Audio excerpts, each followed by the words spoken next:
not just her husband. So now skipping kind of towards the end of your run, when you sent Teresa flowers with the card with deepest sympathy, sorry for the loss of your dignity, love, love, love, Margaret. Okay, that was Yes. do you think like this is? I believe you. Do you think like, wow, this is an important message, or is like, oh, this is gonna be a really funny joke, and this is gonna. I was like, I'm gonna fuck her hard. That's what I was thinking because I was so irritated because her and her lawyer, who like literally his office is a pizza parlor. Oh my God. Around the corner from a meth clinic in Atlantic City. Better call Saul, ask lawyer. Yeah, not even as great as Saul. Yeah. You know, and I was like, my lawyer's on Park Avenue, and this guy's like literally in Atlantic City around the corner from a meth clinic. And they're gonna have a meeting about me in her house to say, there was some court documents about Margaret, and she was talking about Louis. And I was like, and you're gonna allow this? I was like, all right, we're gonna make a joke out of it. So I was like, what can I plot? And it was like that morning, and I was like, I know what I'm gonna do. I'm gonna send funeral flowers. Oh, good. And I called production. I'm like, what time are you guys filming that scene? I wanna send something. And they're like, what are you doing? And I sent that, yeah. That's first of all amazing to how you think, but also behind the scenes of production, like how they're like, oh, we have to make this happen. Like this is a great moment. They were there, but I called like one of my producers, this guy Frankie, who I love, and I go, what time are you gonna be there? Yeah. And so I just knew what time they were going to be there because they had, I found out what, it was bad. I was mad though. I would be too. I was like, what kind of nonsense? A takedown of Marge with like some harebrained lawyer. Well, we'll get to Teresa later, but it's so sloppy. I can't believe I'm about to mention her name because she may appear from the shadows, but Danielle Staub. I know. So she pulled your hair, and I don't only get. And it was my weave. And it was your weave. Hair. But meanwhile, when Jacqueline's daughter did that, she called the cops on her. So did that moment, I thought it was a turning point for you in the show, if that's your relationship with Teresa. Teresa defended Danielle. Was that a moment you said, hey, maybe this show may not be where I should be? Oh, yeah. I wanted to quit that day. I said, I'm not doing this anymore. This is crazy. It was, but I knew like they weren't going to ask her back after that. Oh, yes. It got like physical violence. I was like freaked out. Of course. And I had to go to Joe Gorga's book signing right after. Right. Oh my God. No, this is me. I get in the car and I'm like crying because I was like so taken aback. I was like, I can't believe this happened. And Joe and Joe were at a book signing on Long Island, and they're like, hey, you and Melissa coming right now? I'm like, okay, I'll be there in a few minutes. I got my hair pulled, And everybody was like, even the crew was in such shock. I'm sure. I was like, I'll pull it together. So I go there and I'm like, hi guys. I'm like smiling through it, trying to hold it together. But after that, it was like, everybody had to call me. It was like such a big thing. But I was like, wow, my ponytail was in really tight. My hair. Oh, it was. That's what I was thinking. I was like, who did my hair today? They did a good job. I was like trying to think of everything like that. But I was like, after that, I was like, I can never film with her again. That's like, she could really like crack my neck. Yeah, of course. I mean, the way she grabbed it so hard. I mean, literally, she dragged me. Yeah, she has the mentality of Attila the Hun. I know. She also set my Valentino bag on fire. Yeah. Before that, I was like, that's not enough. I mean, Crazy. She emptied my bag into a candle, everything in it. In a store. That's crazy. I mean, then the guy did send me free jeans and stuff like that. I love then he felt very bad. Yeah, I'm sure. I mean, then I was like, all right. Well, moving on to something lighter, Yes. we also watched you renovate your home for the entirety of your time. 20 million times. 20 million times the entire time. Honestly. There's my bear. I know the bear from the foyer. I do have taxidermy. I don't want anyone to get upset with me. As you said, the bear lived a great life in the woods. Yes, his name's Chauncey Goldstein. We happen to love him. He lives on the second floor. My husband did a big trip to Alaska a long time. Yeah. And we, What's your, actually, legitimately, like, there's a lot of people we're growing up, we're buying homes. What's your advice to people who are renovating homes? I mean, it's a long process. You move in first, live there for a little while, think of what you really love. And I think that's the most important thing, because I lived in my house, and I love an old house, truthfully, just because there's nothing like a house that has an old soul. And I think it takes time to renovate a house. And P.S., obviously, it takes me a long time.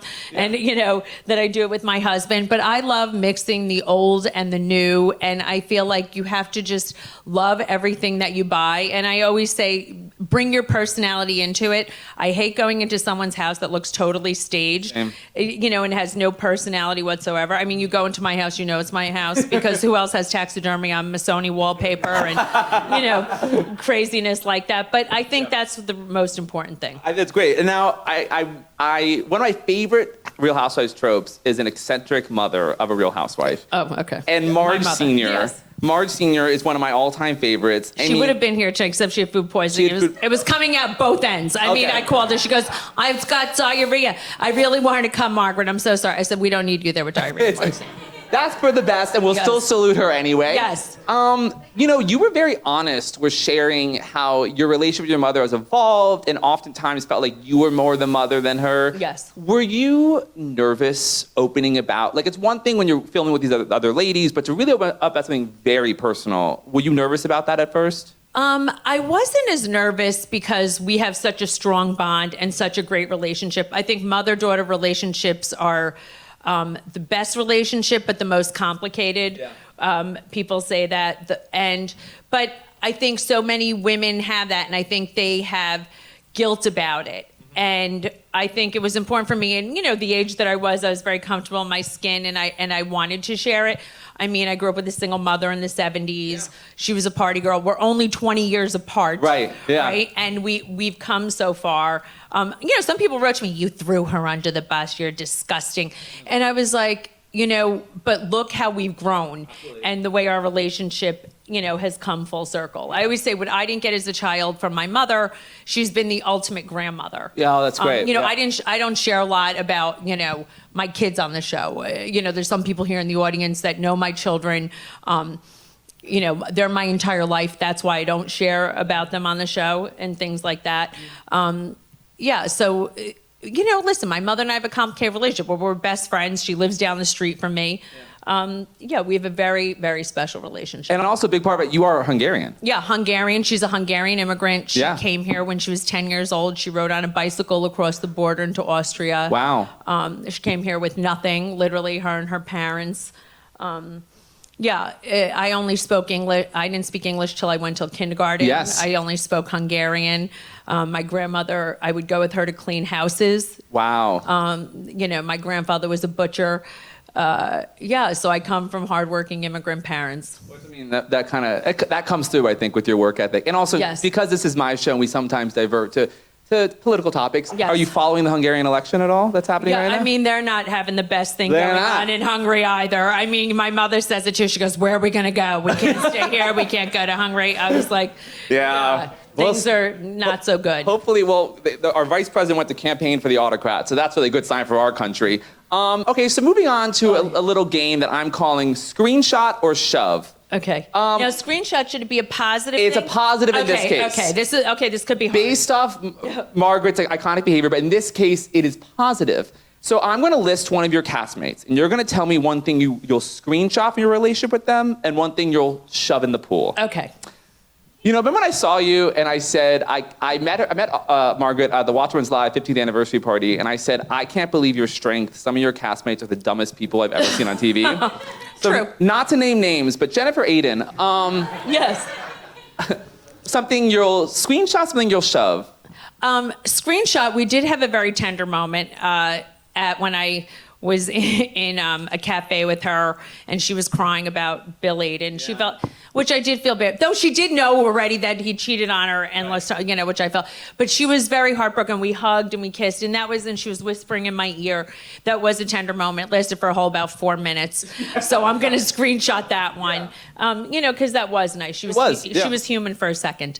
But after that, shove her in the pool for literally everything else. Everything else. I mean, from her bad behavior about the sandwich shop to everything she's done on the show. My problem with Jennifer is she could actually be quite amusing because she's self-deprecating. Very. She was a good, yes. She is not as smart as you think she is, so she's not a clever villain. So she came across as cruel. Yeah, that's what it is. Yeah. And she could have been a great housewife, but she really did some real shitty things. 100%. Next up is your friend, Melissa Gorga. Melissa Gorga. I could screenshot so many cute things because She's just adorable. She really is. I'm trying to think. love I mean, myself. she just like her messages to me. I mean, I do think it's one funny thing how she said she didn't even know what an arsenal was. When, at the book. But she does so many sweet things, and we're so close. She writes me such beautiful messages and how much she loves me, and I'm so close with her family. So just our whole relationship is really great. Yeah. It's going to live beyond this show, Definitely will. which is really nice. Shove her in the pool. That's sometimes she made up with her sister. No, I'm only kidding. I'm only kidding. No, there's nothing to really shove her in a pool about. She's just the best. Yeah, she's best. Okay, speaking of her sister-in-law, Teresa Guidice. Teresa Guidice. I will say, I could screenshot when I first met her because her mother just had passed away. And she was very vulnerable, and I did that big wreath ceremony with her, and she was very sweet, and she was very namaste, Teresa. So I think that the screenshot, that moment when I had first met her, she really was very different, and very, very lovely, and so sweet. Shove her in the pool for everything else. She told Daniela to pull my hair. She threw an entire table of food at me. I mean, blame me for the that everybody hates her husband. I could go on and on. Those are a lot of things shoved in the pool. Yeah, yes. my take on it was you were a genuine friend to her. I was genuine friends. And then after the Danielle thing, she saw that you won't back down against her because you're a strong person, and she did not like that. And then I took her back after that, though. I did take her back. She apologized. I took her back, but she just. Then it's just. I think she clocked. Sometimes I think with Housewives, the reason why Lisa Vanderpump and Nene Leakes are not on the show, some OGs suck up the air in the room, and they can't. Unlike, you can say what you want about it, but unlike Kyle Richards, who allows new women to come on and breathe. Yes. I'm surprised Teresa's coming back because I just don't think she acts appropriately with the new women because I feel like they don't kiss her feet. She doesn't, unlike you or Melissa or Dolores, who are, queens in your own right. So, anyway, I was. She didn't like, she doesn't want to hear the truth. She does not. She doesn't want to hear the truth. And I actually was a good friend to her. Yeah, you were. And I really did care for her. When I said anything negative about her husband, it was only in her best interest. And I think... Oh, yeah, you were warning her, girl. No, believe me. Moving on to someone more positive, Dolores Catania. Oh, Dolores is the absolute best. Yeah. Also, I could screenshot great things. We're so close. But I could push her in the pool for calling me, you lying cunt. She did? That was to you. That was to you. Yes, she did. She goes, you lying cunt. You lying cunt. She got very mad at me because I said I invited her over, and she's like, you did it. I activated her. Yeah. No, she's Mother Dolores. Yeah, we have such great, good times together, such great relationship. And they're not on your cast. You mentioned them before, but The Real Housewives of Rhode Island. So generally your take right now as a housewife, someone who experienced it, you're now 2 episodes in. I didn't get to watch the second episode. Okay, so the first episode. I'm gonna have to watch it. But I think they have legs. I think they have it. I think they have major legs. I was so excited to watch the first episode. I think it's fantastic. These women, they're just authentic to who they are. Right. They're not jaded. I think they're women who didn't come on thinking, guarded, I want to be famous type women. No, it's actually so rare that after 20 years of Real Housewives, they found a group of women who are so not trying to put on the tropes of Housewives, but just are this friend group and are these women with this history and these... I mean, they're kooky. They're kooky. They're totally kooks. They're insane, and I love them. I know, and I do love them. Yeah. And I love that this one girl has this, she's a sugar baby.